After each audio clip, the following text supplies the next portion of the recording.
לא הלכת למשרד שלי, היית עצלן.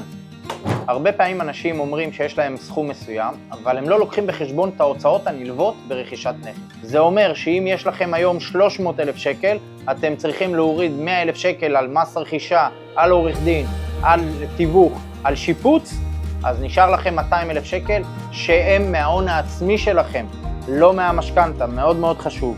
ליוויתי לקוחות שקונים היום נכס ושקלו לקנות דירת גן ב-3,950,000. כשהם הלכו לראות את הנכס הם חשבו שמס הרכישה שלהם יהיה 30,000 שקלים.